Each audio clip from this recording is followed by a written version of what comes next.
वैष्णव होकर तुम अवैष्णव काम करते हो, शौच के समय ऐसा नहीं, मुख में हाथ क्यों डाले थे? तो रोने लगे, बोले गुरुजी आपकी आज्ञा भी नहीं टाल सकते और मुझसे नाम के बिना रहा नहीं जाता, इसलिए मैंने जवान पकड़ा कि जवान से नाम ना निकले, पर उस समय भी हृदय से चल रहा था, हृदय से लगा लिया और कहा बेटा तुम्हारा जीवन धन्य हो गया। गुरु के मना करने पर भी नाम जब ना उनकी आज्ञा का पालन हो तो इसलिए जवान पकड़ लिया, पर खुल के कह दिया कि गुरुजी शौच में भी हृदय से नाम चल रहा, हम नहीं छोड़ पाएंगे। तो बोले यही जीवन का सार, और हृदय से लगा लिया और छिद्रान्वेषण वाले को कहा आज के बाद हमारे सामने मत आना, हमसे रहा ना जाए, हमको कसम दिला दी जाए तो भी ना रहा जाए। एक संत के पास एक गए, बोले 18 साल से आपने कहा था राम राम जप करो, तुमने जब किया लेकिन हमको कोई दिव्यता तो समझ में आई नहीं। तो उनका अच्छा हमें गुरु मानते हो? बोले हाँ गुरु मानते हैं, आपको पक्का मानते हैं? बोले तुम्हें हमारी कसम है, बस कल तक ये नाम ना जपना, फिर कल आओगे तो हम ऐसा मंत्र देंगे कि बहुत जल्दी तुम्हारे को सिद्धि प्राप्त हो जाएगी। तो ठीक है, प्रणाम करके चले, फिर अभ्यास। अब गुरुजी ने कसम खवाई तो सीढ़ी नहीं उतर पाए, रो के आए, बोले गुरुजी ऐसा तो नहीं हो सकता, अब नाम तो नहीं छूट सकता। गुरुजी आपने कसम खवा दी, इतनी देर में कितने नाम चल गए गुरुजी, अब ऐसा नहीं। बोले बस यही मिला 18 साल से, जो नाम में तुम्हें प्रियता हो गई, अब क्या दुर्लभ रह गया, आगे जब इसका फल प्रकाशित होगा तो सच्चिदानंद भगवान का मिलन। तो हमारा स्वभाव बन जाए कि रहा ना जाए बिना भजन के, हमारा जीवन भजन बन जाए। मत प्राणाहुषे कहते, हर श्वास में भगवान का स्मरण। गोपीजनों के लिए भगवान ने कहा मन मनस का, ता मन मनस का, मत प्राणा मदर्थ त्यक्त दहिका। मन मनस का, उनका मन मैं हूं, उनका प्राण मैं हूं। गोपियों के हृदय में श्री कृष्ण प्राण है, गोपियों के मन श्री कृष्ण है। मेरे लिए समस्त देश सुखों का त्याग कर दिया। देखो भगवत प्राप्ति ऐसे नहीं होती, मेरे मन से जीवित हैं गोपियां। भगवान ने कहा मेरे प्राण ही गोपी के प्राण है, भगवान के प्राणों से अनुप्राणित, भगवान के जीवन से जीवित। ये क्यों? भगवत स्मरण। हर श्वास तो भगवान को प्राण समर्पित, हर वृत्ति तो चित्त और मन समर्पित, पूरा निश्चय भगवान मेरे तो बुद्धि समर्पित, और अहम भगवान के दासत्व में समर्पित।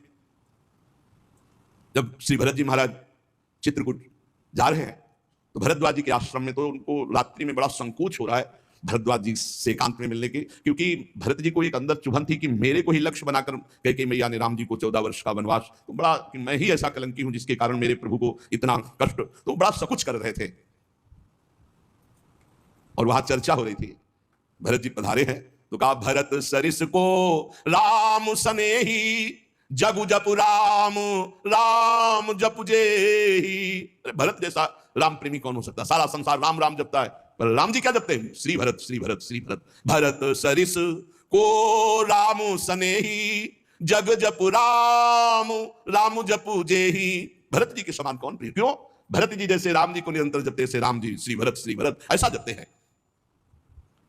प्रेमी का हृदय हर समय अपने प्रीतम के चिंतन में तन्मय रहता है। विलक्षणता उसी में आती जो निरंतर भजन परायण रहता है। भगवान का स्वभाव, भगवान की महिमा, भगवान का प्रभाव उस भक्त के हृदय में उतरने लगता है जो निरंतर भगवत चिंतन परायण रहता है। यहां सावधानी रखनी है, भजन परायण होने पर भी हमारे अंदर चाह नहीं पैदा हो रही तो कोई ना कोई हमें त्रुटि हो रही है। जिसको अपने साध्य का पता है, मेरा साध्य क्या है, श्यामा श्याम, तो फिर राजी कैसे हो रहे हो? और से जब तुम्हारा साध्य श्यामा श्याम है तो तुम राजी कैसे हो रहे हो? और बात से, धन से, संपत्ति से, प्रणाम से, नमस्कार से, जब तुम जानते हो ये मिथ्या है, तुम्हारा साध्य परमात्मा है, तो तुम परमात्मा के सिवा अन्य किसी से कैसे राजी हो गए? साधना की विघ्न जिनसे हमें बचना है, ये विघ्न है।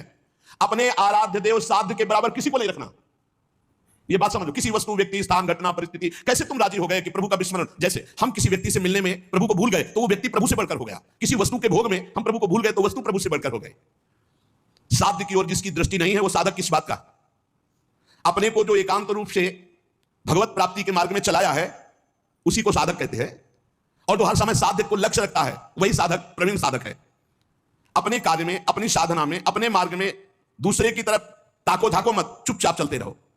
साधक को हमेशा ध्यान रखना चाहिए, हमें कभी लक्ष्य को भूलना नहीं है। हमारा लक्ष्य क्या है? खड़े हैं तो हमारी दृष्टि बिल्कुल मंत्राकार, कार्य में है तो नाम जी, जब पूछे क्या चल रहा है, आपकी कृपा से चल रहा है, उत्तर यही होना चाहिए, झूठ नहीं, सत्य यही होना चाहिए। लक्ष्य को भूल गए, जिस मिनट जिस सेकंड उससे बड़ी हानि क्या है? तुम साधक क्या हो? हानि हरिवंश के नाम अंतर परे, का हनुमंत विपत्ति प्रभु सोई, जब तो सुमिरन भजन न हुई। हरि बाबा ने एक दृष्टांत में बताया कि एक सिद्ध फकीर एक संत की झोपड़ी पर गए तो वहां गड्ढा बना हुआ था सामने और घुटनों का भी। उनका शिष्य और संत जन थे तो उनका ये क्या है? बोले हमारे गुरुजी यहां दंडवत करते हैं। कहा ऐसे चिकनी चट्टान में भी गड्ढा बन गया, इतनी दंडवत करते हैं? बहुत गदगद कंठ हुए, बहुत दिव्य संत हैं जो इतनी दंडवतें रोज प्रभु को करते हैं। तो आकाशवाणी हुई कि इनकी दंडवतों से मैं खुशी नहीं हूं। तो सिद्ध फकीर जो थे संत वो रोने लगे। इतने में वो महात्मा आ गए, अरे देखा कृष्ण, तो प्रणाम किया, उनका दंडवती करना स्वभाव था, प्रणाम किया, वो रो रहे थे, उनकी तरफ बड़ी दुखद दृष्टि से देख रहे थे।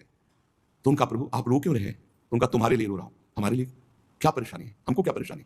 बोले आप इतनी मेहनत करते हैं, इतनी दंडवत करते हैं, और आकाशवाणी हुई है कि प्रभु आपकी दंडवतों से, नमन से खुश नहीं है। वो नाच पड़े। बोले सच्ची? बोले हाँ, बोले प्रभु ये तो बड़ी खुशी की बात है कि मैं दंडवती करता हूं, प्रभु को ही पता है, प्रभु देख रहे हैं कि मैं उनको दंडवती करता हूं, इसमें रोने की क्या बात है, ये तो बहुत खुशी की बात है।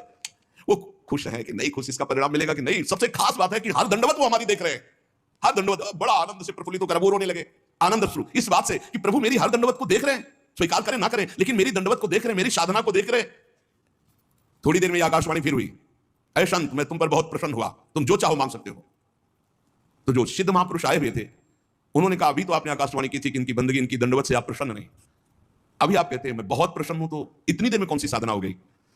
बोले इतनी देर में जो इनका अपनापन मेरे लिए है, उमंग है, वो इनकी जो जागृत हुई, उसी उमंग और अपनेपन से मैं बहुत प्रसन्न हो गया और इनकी साधना पूर्ण हुई। एक क्षण लगता है, हमको ये नहीं देखना कि इसका परिणाम क्या होगा, हमको अपनी दिनचर्या अपनी नियमावली करना, इसी से भगवान भी कहते मैं प्रसन्न नहीं। तो ये बात तो है कि आप देख रहे हो ना, बस इतनी बात बहुत है, आप देख रहे हो बस।